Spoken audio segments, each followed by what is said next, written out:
சுகமே சொல்க. குரு வாழ்க, குருநாமம் வாழ்க. குருவே சரணம், குருவே துணை. இன்றைய பஞ்சாங்கத்தில் மிக முக்கியமான 5 அங்கங்கள் உள்ளது. தினம், திதி, நட்சத்திரம், யோகம், கரணம். பஞ்சாங்கம் வாசிப்பதனால நம்முடைய ஆயுள், ஆரோக்கியம், செல்வம் கூடும் அப்படின்ற ஒரு நம்பிக்கை உள்ளது. இன்றைய பஞ்சாங்கம் 13 நவம்பர் 2025, தமிழாண்டு விஸ்வாசுவ வருடம் ஐப்பசி 27ஆம் நாள். நாள் பார்த்திங்க அப்படின்னா கீழ்நோக்கு நாள், தேய்பிறை நாளாக இருக்குது. இன்றைய திதி பார்த்திங்க அப்படின்னா தேய்பிறை நவமி திதி. இன்றைய நட்சத்திரம் மக நட்சத்திரம் ரன் ஆகிட்டுருக்கு.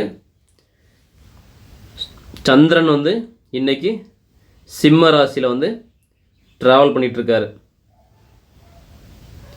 அதே மாதிரி இன்றைக்கி யோகம் பார்த்திங்க அப்படின்னா அமிர்த சித்த யோகமாக உள்ளது.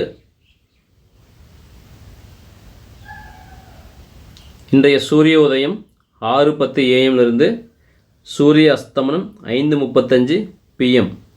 அது வரைக்கும் சூரிய உதயம் இருந்துகிட்ருக்கு. இன்றைக்கி சந்திராஷ்டமம் அப்படின்னு பார்த்திங்க அப்படின்னா பூராடம் உத்திராடம் நட்சத்திரத்துக்கு சந்திராஷ்டமம். பூராடம் உத்திராடம் தனுசு ராசியில் இருக்கும். அப்போ தனுசு ராசி நபர்களுக்கு இன்றைக்கி சந்திராஷ்டமம். அதே மாதிரி சந்திரன் எந்த ராசியில் ட்ராவல் பண்ணுதோ அந்த ராசிக்காரங்க பொருட்கள் வாங்குறத ரொம்ப எச்சரிக்கையாக இருக்கணும். சில நிலைகளில் அதிக விலை கொடுத்து வாங்கக்கூடிய வாய்ப்புகள் இருக்கும். அதே மாதிரி சில பேருக்கு மனசஞ்சலத்தை ஏற்படுத்தும். இந்த சிம்ம ராசி, தனுசு ராசி அவங்க மட்டும் இன்றைக்கி கொஞ்சம் எச்சரிக்கையாக இருந்தால் போதுமானது. மற்ற அனைவர்களுக்கும் நன்மையே நடக்கும். நன்றி, வணக்கம்.